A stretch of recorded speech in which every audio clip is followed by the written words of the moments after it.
এখন মুহাম্মদ সাল্লাল্লাহু আলাইহি ওয়াসাল্লাম মদিনা সনদের ভিত্তিতে ইহুদি এই মদিনার প্রধানমন্ত্রী। এখন মদিনার প্রধানমন্ত্রী হলেন মুহাম্মদ সাল্লাল্লাহু আলাইহি ওয়াসাল্লাম, আর টাকা পয়সা সব থাকলো কাদের হাতে? উনি দেশ চালাতে পারবে? ডক্টর ইউনূসের মতো অবস্থা হবে। ঢাল নাই, তলোয়ার নাই, নিধিরাম সর্দার। আর্মিও কথা শোনে না, সচিবালয়ের কথা শোনে না, প্রধান উপদেষ্টায় লাভ কি? কোনো লাভ নাই। এটা মুহাম্মদ সাল্লাল্লাহু আলাইহি ওয়াসাল্লাম খুব ভালো বুঝতেন যে আমি হব মদিনার হেড অফ দ্য কান্ট্রি, আর টাকার মালিক থাকবে ইহুদি, এই রাষ্ট্র তো আমি চালাতে পারবো না। তখন মুহাম্মদ সাল্লাল্লাহু আলাইহি ওয়াসাল্লাম আনসারীদের বললেন যে আমার সাথে যারা মুহাজির এসেছে এরা ব্যবসা বুঝে, তোমাদের সম্পত্তি অর্ধেক অর্ধেক। কারো যদি 5টা উট থাকে 2টা মুহাজিরকে দিয়ে দাও, কারো যদি ক্যাশ টাকা 5,000 থাকে 2,000 মুহাজিরকে দিয়ে দাও, কারো যদি জমি 10 বিঘা থাকে 5 বিঘা মুহাজিরদের দিয়ে দাও, যাতে ওরা ব্যবসা করে অর্থনৈতিক কন্ট্রোলটা নিতে পারে। আল্লাহর নবীর জীবদ্দশাতে ওসমান ইবনে আফফান, জুবাইর ইবনুল আওয়াম, আব্দুর রহমান বিন আওফ এরা কোটি কোটি টাকার মালিক ব্যবসা করে আল্লাহর নবীর জীবদ্দশাতে। বদরের যুদ্ধকে আমাদের কাছে মনে হয় যে এটা দুই ধর্মের একটা যুদ্ধ চলতেছে, হক আর বাতিলের যুদ্ধ। কিন্তু আপনি ইতিহাস পড়ে দেখেন বদরের যুদ্ধটা মূলত অর্থনৈতিক। এখান থেকে কেবলা কোন দিকে? এইদিকে কেবলা, তাই না? এদিকে যদি কেবলা হয় তাহলে বুঝেন এইটা হচ্ছে মক্কা, এইটা মদিনা, আর এই যে মাইকটা এখানে রাখা আছে এটা সিরিয়া। এই পাশে সমুদ্র, এই সমুদ্রের ধার দিয়ে মক্কার মানুষেরা আগের যুগ থেকে সিরিয়াতে ব্যবসা করতে যেত। আমাদের নবী মুহাম্মদ সাল্লাল্লাহু আলাইহি ওয়াসাল্লাম নিজে মক্কা থেকে সিরিয়াতে ব্যবসা করতে গেছে চাচার সাথে। এখন আল্লাহর নবী যখন মক্কা থেকে হিজরত করে মদিনায় গেলেন, মদিনায় যাওয়ার পরই উনি বিজনেস রুট কাট অফ করে দিয়েছে মক্কার এই ব্যবসায়ীদের জন্য। ব্যবসায় বন্ধ।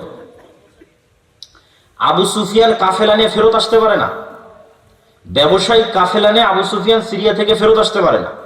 মুহাম্মদ সাল্লাল্লাহু আলাইহি ওয়াসাল্লাম রাস্তা বন্ধ করে দিয়েছে।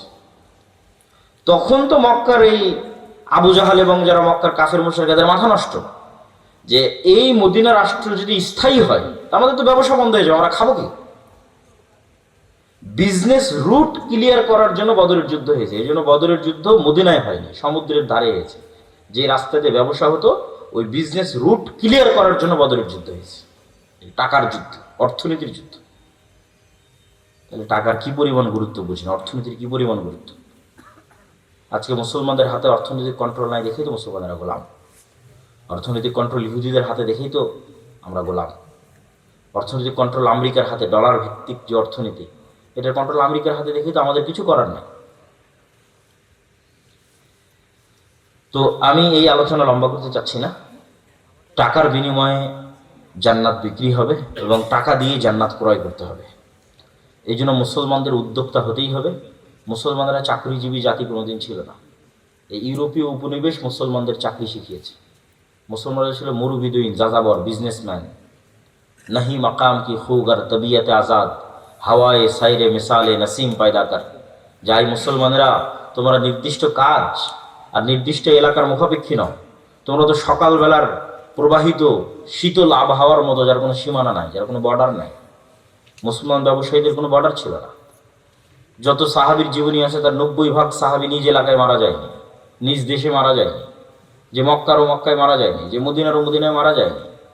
কে ইরাকে, কে সিরিয়ায়, কে ইয়েমেনে, কে আফগানিস্তানে, কে মরক্কোতে, কে আফ্রিকাতে, যে যেখানে পেরেছে সে সেখানে চলে গেছে। বিজনেস আর দাওয়াত, ব্যবসার দাওয়াত। জিন্দা কওমোं का यही है আলামত কে বদলতি रहती है उनका सुबह शाम। আল্লামা ইকবাল লিখেছে জীবিত কওমের এটাই চিহ্ন যাদের সকাল সন্ধ্যা পরিবর্তন হতে থাকে। যার সকাল সন্ধ্যা প্রত্যেক দিন একই রকম, তো মারা গেছে।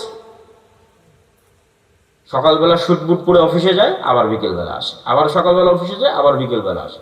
তাহলে আর প্রতিদিনের সকাল সন্ধ্যা একই রকম, তাহলে এটা মৃত জাতি। আর মরু যাযাবর বিদুইন, আজ এখানে 5 দিন থাকলো গরু ছাগল উঠ নিয়ে, 5 দিন পর আবার 100 কিলোমিটার দূরে আরেক জায়গায় চলে গেছে। ওখানকার যুদ্ধ, ওখানকার পরিবেশ ভিন্ন। আবার দাওয়াত, আবার ব্যবসা নিয়ে আর এক এলাকায় চলে গেছে, সেখানকার পরিবেশ, সেখানকার সমস্যা ভিন্ন। আবার ওখান থেকে 1 বছর 2 বছর পর আবার আরেক জায়গায় চলে গেছে ব্যবসা দাওয়াত নেওয়ার। প্রত্যেক দিনের সকাল আর সন্ধ্যা পরিবর্তন হচ্ছে। এটা জীবিত জাতি, এটাই মুসলমান উম্মাহ। আর ইউরোপীয় উপনিবেশ এসে মুসলমানদের শেখালো তোমরা চাকরি করো, যে আমরা হয়ে গেলাম গোলাম। ব্যবসায়ী হতে হবে। টাকা ইনকাম করতে হবে, প্রচুর পরিমাণে মসজিদ মাদ্রাসায় টাকা দিতে হবে। আমি আগে মনে করতাম, বাংলাদেশ ছাড়ার আগে, ইউরোপ যাওয়ার আগে মনে করতাম যে আমরা মুসলমানেরাই মনে হয় বেশি দানের কথা বলি আর বেশি দান করি। ইউরোপ ঘোরার পর, ইংল্যান্ড ঘোরার পর আমার এই ভুল ধারণা ভেঙে গেছে। আমাদের চাইতে ওরা বেশি দান করে, ওরা বেশি ডোনেট করে। এই জন্য তো খ্রিস্টান মিশনারিগুলো এত পাওয়ারফুল। এগুলো সরকারি টাকা নয়, এগুলো আপনাদের মতো সাধারণ মানুষের দানের টাকা। যে টাকাগুলো ওরা ইউরোপ থেকে, আমেরিকা থেকে, ইংল্যান্ড থেকে নিয়ে বাংলাদেশে ব্যয় করতেছে, এরকম সারা পৃথিবীতে ব্যয় করতেছে। এগুলো সব আপনাদের মতো সাধারণ মানুষ দান করেছে, সরকার নয়। এই পরিমাণ তারা দান করে।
অ্যাক্সিডেন্ট হয়েছে, মেডিকেল ক্লিনিকে টাকা লাগে, কিয়ামতের মাঠেও টাকা দিয়ে সব হয়ে যাবে।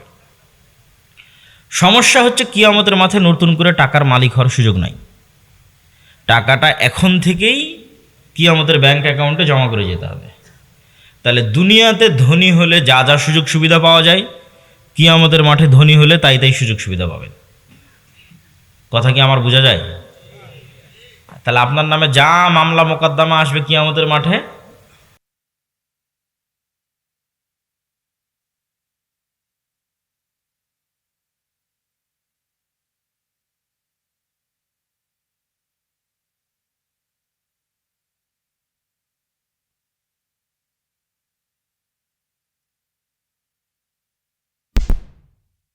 কনফার্ম করতে পারবে,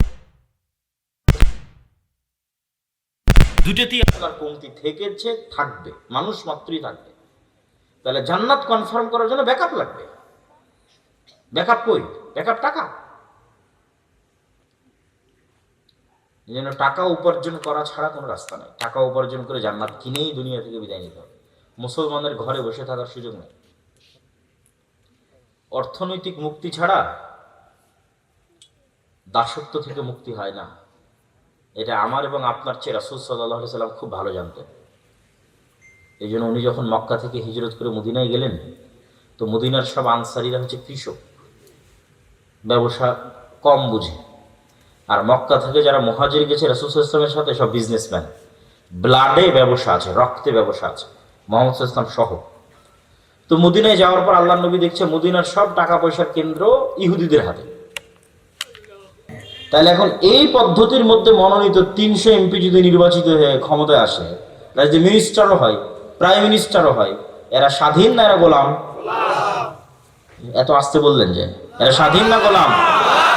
গোলাম এমপি, গোলাম মন্ত্রী, গোলাম প্রাইম মিনিস্টার, গোলাম কান্ট্রি। কেননা ও স্বাধীনতার মূল বেসিক ক্রাইটেরিয়া পূরণ করতে পারেনি। তো বানু ইসরাইল 2 নম্বর রাস্তা অবলম্বন করে এসেছে। তাহলে যে 2 নম্বর রাস্তা অবলম্বন করে বড় হয়েছে, ওকে আমি আমেরিকা, আমি ভারত বলবো, বাবা তুই যা দুর্নীতি চুরি চামারি কর, কোনো সমস্যা নেই। বাংলাদেশের মানুষ যেদিন 36শে জুলাইয়ের মতো পিটুনি দিবে, পালিয়ে ভারতের আমেরিকা চলে আসবে, সব টাকা পয়সা আমাদের এখানে পাঠাবে, কোনো সমস্যা নেই।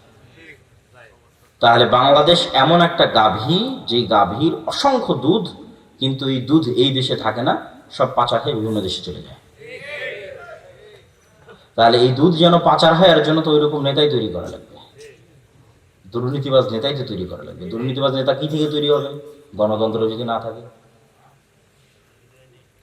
গণতন্ত্র যদি না থাকে তাহলে তো দুর্নীতিবাজ নেতা তৈরি হবে না। আর ওসমান হাদিদের মতো নেতা, যারা মেরুদণ্ড বিক্রি করে না, যারা লবিং লিয়াজু করে না, যারা সত্য এবং ন্যায়ের উপর অটল থাকে, এরা তো হুমকি। এরা আধিপত্যবাদীদের জন্য হুমকি, সাম্রাজ্যবাদীদের জন্য হুমকি। এরা তো বাংলাদেশের পক্ষে, এটা তো বিক্রি হয় না, এটাই তো নেতা, এরা তো বানু ইসরাইল নয়। ওই রকম নেতা যদি বের হয়ে আসেও এই গণতন্ত্রের বেড়া জাল দিয়ে, তাহলে এই যে ওসমান হাদির মতো হত্যা করে উড়িয়ে দিবে। বাংলাদেশের মানুষ কত অসহায়, যে বাংলাদেশের 90% মানুষ একটা রাজনৈতিক দল খুঁজে পায় না যে তার কথা তার মতো করে বলতে পারবে। এই ওসমান হাদি একজন ছিল যে বাংলাদেশের মানুষের কথা বাংলাদেশের মানুষের মতো করে বলতে পারত। এই ছেলেটা চলে যাওয়ার পর আর কেউই নাই, এত অসহায় বাংলাদেশের মানুষ। কেন কেউ নাই? ওই যে সবাইকে যে সেটিং করতে হচ্ছে, সবাইকে যে লিয়াজু লবিং করে আসতে হচ্ছে, তাহলে সে কেমনে আপনার কথা বলতে পারবে? সেটা বিক্রি হয়ে আসতেছে। লিয়াজু লবিং করে আসলে আপনার কথা বলতে পারবে না, গোলাম হয়ে আসতেছে। তাহলে কি অসহায়ত্ব আমাদের দেখেন। তো এই গোলামির কালচার কন্টিনিউ করার জন্য একটা ওয়ে হচ্ছে গণতন্ত্র, আর একটা ওয়ে হচ্ছে সুদ। কেন সুদ? রাসূলুল্লাহ সাল্লাল্লাহু আলাইহি ওয়াসাল্লাম বলছেন, আল্লাহুম্মা ইন্নী আউযুবিকা মিনাল মা'সামি ওয়াল মাগরাম। আল্লাহ লোন থেকে বাঁচতে চাই। বহু দোয়া আছে, গালাবাতিদ দাইনি, যালঈদ দাইনি ওয়া গালাবাতির রিজাল। হে আল্লাহ, ঋণের বোঝা থেকে এবং মানুষের আধিপত্য থেকে বাঁচতে চাই। তো কেন আল্লাহর নবী এত ঋণের বোঝা এবং লোনের বোঝা থেকে বাঁচতে চাইতেন? সাহাবীরা রাসূলুল্লাহ সাল্লাল্লাহু আলাইহি ওয়াসাল্লামকে জিজ্ঞেস করলে উনি উত্তরে বললেন যে যেই দিন থেকে মানুষ লোন নেওয়া শুরু করে, ওই দিন থেকে মানুষ মিথ্যা বলা শুরু করে। মা এবং বোনেরা যদি আজকে যারা উপস্থিত আছে, তারা যদি কিস্তির সাথে জড়িত হয়ে থেকে থাকে, তাহলে তারা খুব ভালোভাবে জানে যে কিস্তির টাকা সময় মতো পরিশোধ না করার জন্য কি পরিমাণ মিথ্যার আশ্রয় তাদের নিতে হয়, কি পরিমাণ মিথ্যা এবং ধোঁকা এবং বাহানার আশ্রয় তাদের নিতে হয়। তাহলে ওই যখনই ওই মিথ্যার মধ্যে চলে গেলেন, ধোঁকার মধ্যে চলে গেলেন, তখন আপনি আপনার আত্মসম্মান, আত্মমর্যাদা বিক্রি করে দিলেন। আপনি আর আপনার পেটে আর কখনো স্বাধীন সন্তান, ওই সুলতান সালাউদ্দিন আইয়ুবী, মোহাম্মদ বিন কাসেম, খালিদ ইবনুল ওয়ালিদ, তারিক বিন জিয়াদ আর এই যুগের ওসমান হাদি, এরা জন্ম নেবে না। বিক্রি হওয়া মস্তিষ্ক জন্ম নেবে টাকার কাছে। তাহলে ওটাও গোলাম তৈরির কারখানা। সুদ এমন ভয়ঙ্কর নিজাম যে পাকিস্তানের মতো একটা রাষ্ট্র পারমাণবিক শক্তির মালিক। কিসের পারমাণবিক শক্তির মালিক? পাকিস্তানের বাপেরও ক্ষমতা নেই, নিজের ইচ্ছাই ওই পারমাণবিক বোমের সুইচের বাটন দাবাবে। কেননা ও তো নিজেই কোটি কোটি টাকা IMF ওয়ার্ল্ড ব্যাংকের কাছে কর্জ করে রেখেছে। তা IMF ওয়ার্ল্ড ব্যাংক আমেরিকা মানে পাকিস্তানের আব্বা আমেরিকা যতক্ষণ অর্ডার পারমিশন না দিবে ততক্ষণ দাবাতেই পারবে না ওই পারমাণবিক বোমের সুইচ। তাহলে এই বড় বড় রাষ্ট্রগুলো গোলাম হয়ে আছে কিসের কাছে? সুদী অর্থনীতির কাছে, সুদী লোনের কাছে। আর এই বেড়াজাল আপনি ভাঙতে পারবেন না, এই সুদী বেড়াজাল আর এই গণতন্ত্রের বেড়াজাল, ইমান বিল গায়ব এবং তাওহীদ এই দুটার সংমিশ্রণ ছাড়া। ইমান বিল গায়ব এবং তাওহীদের সংমিশ্রণ ছাড়া ভাঙতে পারবেন না। কিভাবে আপনাকে বুঝিয়ে বলি। ইমান বিল গায়বের একটা বড় পাঠ হচ্ছে পরকাল, পরকালমুখী জীবন ব্যবস্থা, বস্তুবাদী নয়, দুনিয়ামুখী নয়। কল্পনা করেন আজকে এই পুরো বাংলাদেশের মানুষ আন্দোলন, মিছিল, মিটিং, ভোট করে আমাকে প্রধানমন্ত্রী বানিয়ে দিল। কল্পনা করেন আমি কালকে বললাম বাংলাদেশে আজ থেকে ইসলামী আইন চলবে। আমার এই ঘোষণার পরেই ভারত এবং আমেরিকা বাংলাদেশকে অর্থনৈতিকভাবে বয়কট করবে না? করবে না? করবে। যেমন ইরানকে বয়কট করেছে, যেমন ভেনেজুয়েলার প্রধানমন্ত্রীকে উঠিয়ে নিয়ে চলে গেছে, তো বয়কট করবে।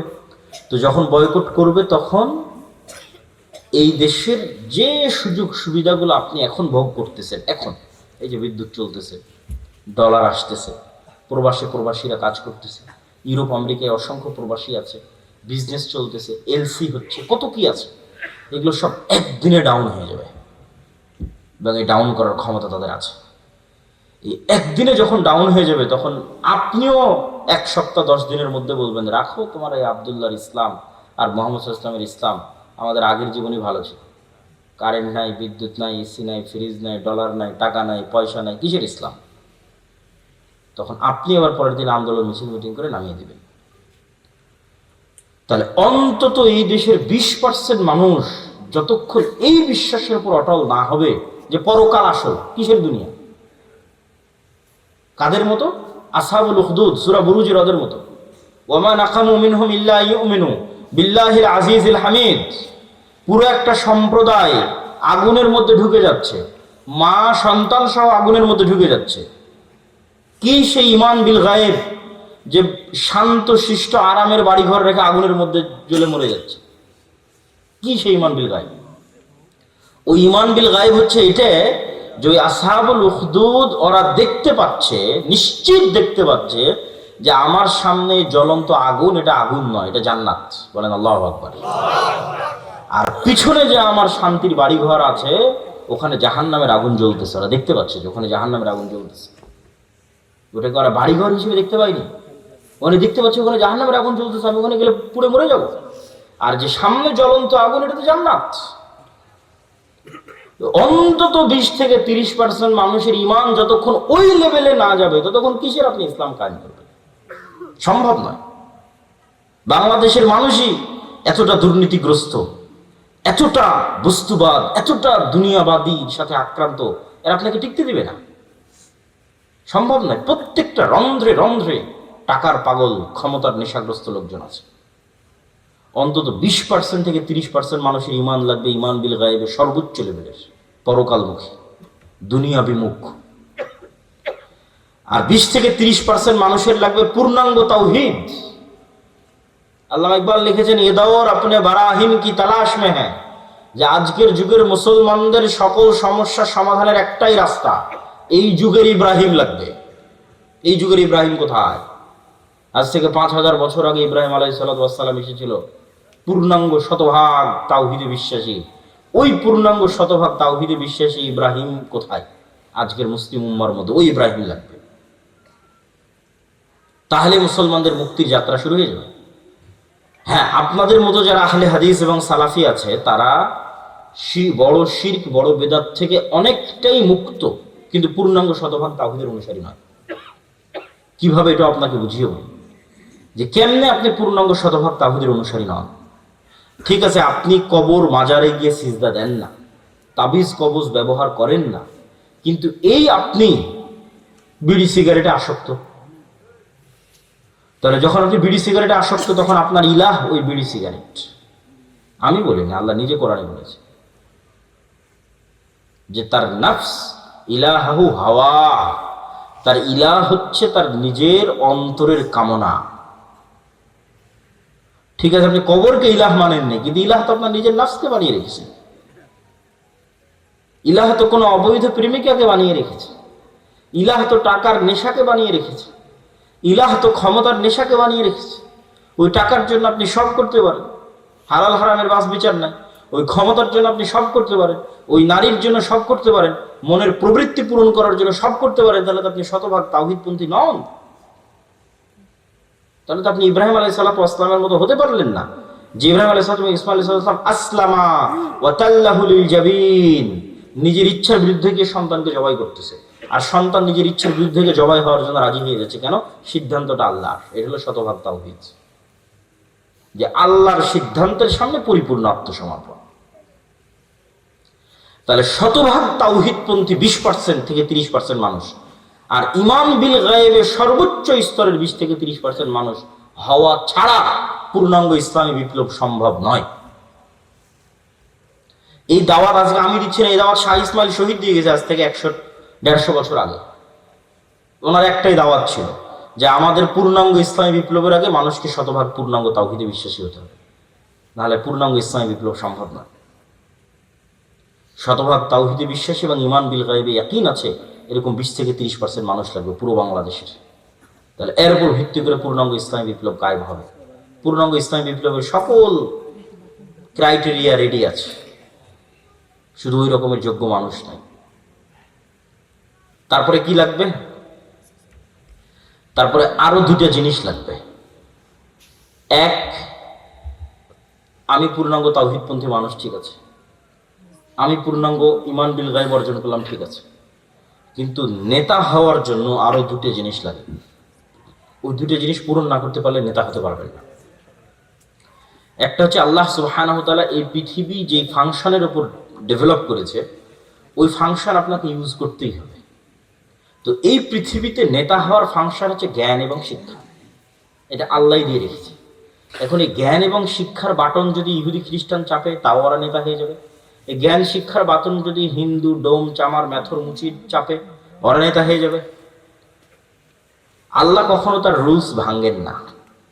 এখন এই নাটোর, এই এলাকার নাম কি? নাটোর সাধুপাড়া, এই অঞ্চলের যুবকেরা যদি মদ, bidi, cigarette, TikTok video, YouTube, BPL, IPL, জুয়া, online betting, Free Fire, PUBG এগুলো নিয়ে ব্যস্ত থাকে, আর ওইদিকে ইসরায়েলের ইহুদি আর ইউরোপ আর আমেরিকার খ্রিস্টানরা যদি জ্ঞান অর্জনে ব্যস্ত থাকে ওদের সন্তানেরা, আল্লাহ বলবেন না, আল্লাহ তার রুলস ব্রেক করে বলবেন না যে ইহুদি খ্রিস্টান তোরা থাম, তোদের নেতা বানাবো না। আমার নাটোরের কিছু মদখোর জুয়াখোর বান্দা আছে, ওদের নেতা বানাবো। এটা আল্লাহ করবেন না। নেতা হতে হলে গোলামীর জিঞ্জির আপনাকে নিজে হাতেই ভাঙতে হবে, সেটা জ্ঞান এবং শিক্ষা। জ্ঞান এবং শিক্ষায় সর্বোচ্চ স্তর অর্জন করার চেষ্টা ছাড়া নেতা হওয়ার আর কোনো রাস্তা পৃথিবীতে নাই। নেতা হওয়ার এই রাস্তা আল্লাহ নির্ধারণ করেছে। তলুতকে আল্লাহ বলছেন বাস্তাতান ফিল ইলমি ওয়াল জিসম, যে আমি তলুতকে বানু ইসরাইলের নেতা বানিয়েছি, জ্ঞানে বড় তাই, জ্ঞানে বেশি তাই। আদমকে ফেরেশতা এবং জিনের উপর শ্রেষ্ঠত্ব দিয়েছি, জ্ঞানে বেশি তাই। আল্লাহ সুবহানাহু ওয়া তাআলা নিজের রুবুবিয়্যত এবং উলুহিয়্যতের চ্যালেঞ্জ দিয়েছেন তার জ্ঞান দিয়ে, সবার চেয়ে অসীম জ্ঞানের অধিকারী তিনি। তাহলে শক্তিশালী হওয়ার, নেতা হওয়ার রাস্তা জ্ঞান, যে গ্রহণ করবে সেই নেতা হবে, আল্লাহ বাধা দিবেন না। আর মুসলমান যদি গ্রহণ না করে কি করার বলেন? কিছুই করার নেই। তাহলে 3 নম্বর রাস্তা হচ্ছে জ্ঞান অর্জন করতে হবে। 4 নম্বর রাস্তা সত্যবাদিতা এবং ন্যায়পরায়ণতায় অটল থাকতে হবে, পাহাড়ের মতো। যেটাতে আলোচনা শুরু করেছি যে 2 নম্বরই ধোঁকাবাজি, এগুলো যে গণতন্ত্র এবং সুদ থেকে আসে, ওটার বিপরীতটাই হচ্ছে সত্যবাদিতা ন্যায়পরায়ণতায় অটল থাকা, ওসমান হাদিদের মতো। কিন্তু মুসলমানদেরকে আমরা ইসলামটা বুঝাতেই পারলাম না। বাংলাদেশের OC, DC, SP, AC land, sub registrar, সচিবালয়ে কত সচিব বসে আছে, আমরা তো বাহির থেকে তো এসে আর আমাদেরকে গোলাম করতেছে না, আমাদের লোকজনই তো গোলাম, বাংলাদেশের নাগরিকেরাই তো গোলাম, বাহির থেকে এসে গোলাম করতেছে না তো। এই সমস্ত পদে যারা বসে আছে এরা টাকার কাছে বিক্রি হয়ে যায়। অথচ এরা সালাত আদায় করে, এরা হজ করে, এরা উমরা করে, এরা মসজিদ মাদ্রাসায় যে কমিটি, বিশেষ অতিথি, প্রধান অতিথি, এরা সবাই আছে, কিন্তু নিজ চেয়ারে যখন বসতেছে তখন 2 নাম্বারই করতেছে।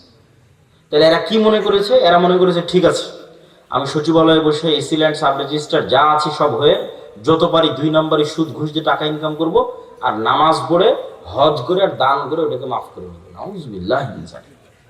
তাহলে আমরা হুজুররা এটা বুঝাতে পারিনি, আলেম ওলামা বুঝাতে পারিনি যে ইসলাম কি।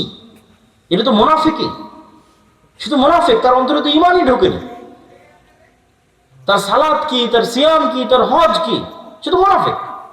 রাসূলুল্লাহ সাল্লাল্লাহু আলাইহি ওয়াসাল্লামের স্পষ্ট হাদিস, ইযা তুমিনা খানা, তাকে যে আমানতের দায়িত্ব দেওয়া হয়েছে ওটার খেয়ানত করে যে মুনাফিক, ওর অন্তরে ঈমান ঢোকেনি। লা ঈমান লিমান লা আমানাতা লাহু। তাহলে মুনাফিকের হারাম টাকার, দুর্নীতির টাকার কিসের ইবাদত? বরং ওর উল্টাটা, ও যদি কোনো বড় ইবাদত নাও করে, কোটি কোটি টাকা দান নাও করে, তাহাজ্জুদের রাতের সালাত নাও আদায় করে, হজ নাও করে, শুধু ওর যে চেয়ারে বসে আছে ওসি, ডিসি, এসপি, মন্ত্রী, সচিব, এসিল্যান্ড, এই চেয়ারে চুল পরিমাণ অন্যায় না করে, তাহলে এদের হজের চেয়ে, এদের রাতের তাহাজ্জুদের সালাতের চেয়ে এবং অন্যদের কোটি কোটি টাকা দানের চেয়ে সে শ্রেষ্ঠতম নেকির অধিকারী হবে। রাসূলুল্লাহ সাল্লাল্লাহু আলাইহি ওয়াসাল্লাম বলেছেন, সাবআতু ইউযিল্লুহুমুল্লাহ ইয়াওমা লা যিল্লা ইল্লা যিল্লুহু। 1 নম্বরে ইমামুন আদিল। 7 শ্রেণীর যারা বিশেষ আল্লাহর ছায়া পাবে, এখানে সবাই আছে, নামাজি আছে, দানবীর আছে, সবাই আছে, কিন্তু 1 নম্বরে জায়গা দেওয়া হয়েছে পদে বসে ন্যায় পরায়ণ যে। ও তো এমনি সবচেয়ে বড় নেকির কাজ, ওর জন্য তো এমনি জান্নাত। ও তো আল্লাহর গুণে গুণান্বিত হয়েছে।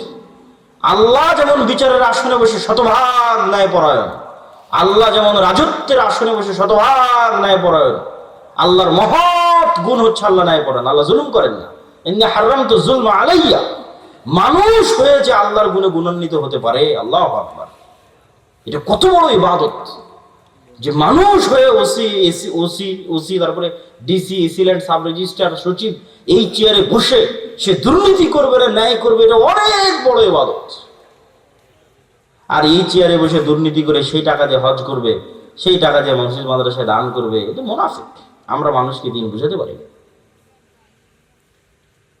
রাজনীতিবিদদের হাতে ক্ষমতা নেই, ক্ষমতা এদের হাতে। রাজনীতিবিদরা তো 5 বছরের জন্য আসে যায়, ভোট করে, কিন্তু এদের চাকরিতে রিটায়ার্ড না হওয়া পর্যন্ত থাকে।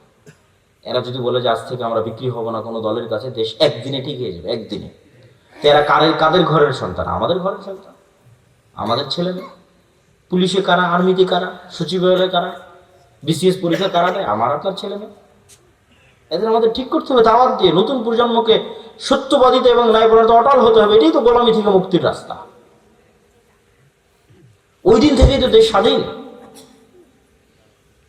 সম্মানিত উপস্থিতি, তাহলে 2টো পয়েন্ট বললাম নেতা হওয়ার, এক শিক্ষা এবং জ্ঞান, আর এক সত্যবাদিতা এবং ন্যায়পরায়ণতা। থাকলেই মানুষ নেতা হয়ে যাবে, অটোমেটিক নেতা হয়ে যাবে, কিচ্ছু করা লাগবে না, আল্লাহ নেতা বানিয়ে দিবে তাকে। আর এবার 4 নাম্বার পয়েন্ট, যেটাতে বক্তব্যের শেষের দিকে যাব, সেটা হচ্ছে এই গুণে গুণান্বিত মানুষেরা যখন আসবে, যারা তাওহীদে বিশ্বাসী, ঈমান বিল গায়বে ইয়াকিন রাখে, সর্বোচ্চ, আবার তাকে কেনা যায় না, এই মানুষগুলো পৃথিবীর জন্য হুমকি। এদের উপর জুলুম নেমে আসবে, এদের উপর বাধা নেমে আসবে, এদের উপর অত্যাচার নেমে আসবে।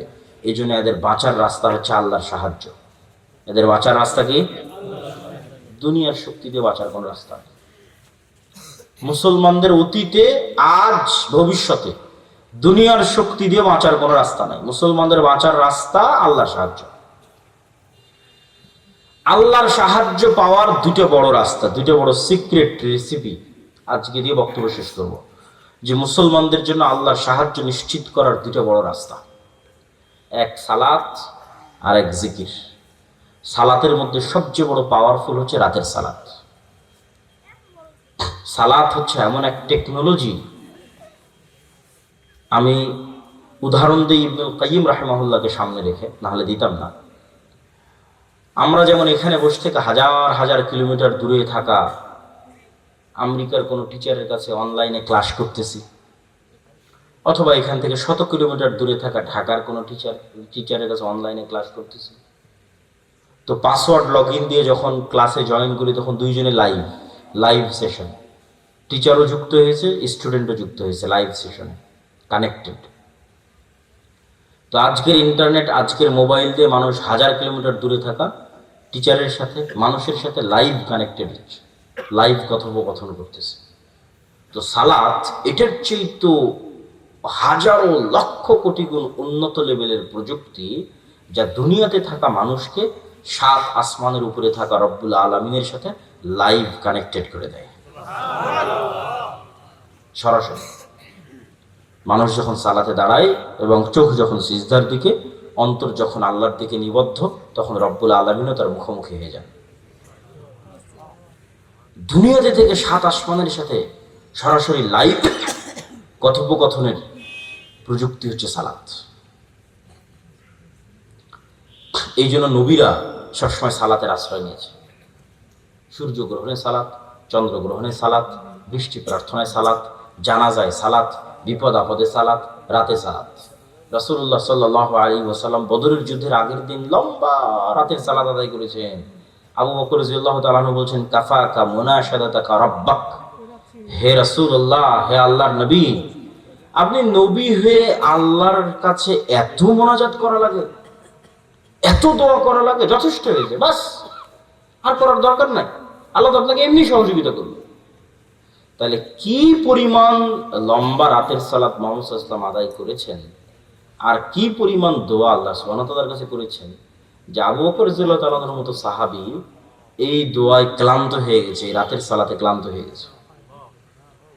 তাহলে এখন বুঝেন, মুহাম্মদ সাল্লাল্লাহু আলাইহি ওয়াসাল্লাম আমার, আপনার এবং আবু বকর রাদিয়াল্লাহু তাআলার চেয়ে বেশি জানতেন যে কাল বদরের যুদ্ধে দুনিয়ার শক্তি দিয়ে আমার বিজয় সম্ভব নয়। কাল বদরের যুদ্ধে আমাকে জিততে হলে কার সাহায্য লাগবে? আল্লাহ। আর আল্লাহর সাহায্য পেতে হলে আমাকে রাতের সালাতে দাঁড়াতে হবে। তাহলে পৃথিবীর সর্বশ্রেষ্ঠ রাসূল, সর্বশ্রেষ্ঠ মানুষ আল্লাহর সাহায্য নেবেন, এই জন্য রাতে ঘন্টার পর ঘন্টা রব্বুল আলামিনের সামনে দাঁড়িয়ে আছেন। আর আমি এবং আপনি রাতের সালাত তো বহু দূরের কথা, 5 ওয়াক্ত সালাত আদায় না করেই শুধু ভোট দিয়ে ইসলাম বিজয় হয়ে যাবে, আর মিছিল করে আর তাকবীর দিয়ে ইসলাম বিজয় হয়ে যাবে, এটা সম্ভব নয়। ওই যেমন বলেছে 20-30% মানুষ শতভাগ তাওহীদপন্থী লাগবে, 20-30% ঈমান বিল গায়েব লাগবে, ঠিক তেমন তার পাশাপাশি 5 ওয়াক্ত সালাত আদায়কারী এবং রাতের সালাতে অভ্যস্ত মানুষ লাগবে। যে সালাতে নাই ও আল্লাহর গন্তির মধ্যে নেই, আর আবার ইসলাম কি, আর আবার বিপ্লব কি, আর আবার বিজয় কি, আর আবার খেলাফত কি, আর আবার শাসন কি, কিচ্ছু নাই। যে সালাতে নাই সে আল্লাহ সুবহানাহু ওয়া তাআলার গণনার মধ্যেই না, ওর জন্য আল্লাহ সাহায্য নাই। ও ভাগাড়ে পড়ে মারা গেল কি, ওকে উঠিয়ে নিল কি, গোলাম হয়ে গেল, সেটা আল্লাহর দেখার নেই। আল্লাহ সুবহানাহু ওয়া তাআলার সাথে কানেক্টেড থাকা ছাড়া, আল্লাহর সাহায্য নেওয়া ছাড়া মুসলমানদের বিজয়ের কোনো রাস্তা নাই। আর আল্লাহর সাহায্য নেওয়ার জন্য সালাত আদায় করতেই হবে, আল্লাহর খাতায় নাম থাকতেই হবে। আল্লাহ আপনাকে চিনেই না, কিসের সাহায্য করবে আপনাকে? তো যে সালাতে না, আল্লাহ সুবহানাহু ওয়া তাআলা চিনবেই না। সম্মানিত উপস্থিতি, এই জন্য সালাত মোস্ট পাওয়ারফুল, আর সালাতের মধ্যে সবচেয়ে পাওয়ারফুল হচ্ছে রাতের সালাত। আমরা যেমন আমাদের ফোন, এই যে হাতে ফিঙ্গারপ্রিন্ট দিয়ে ফোন ওপেন হয়ে যাচ্ছে,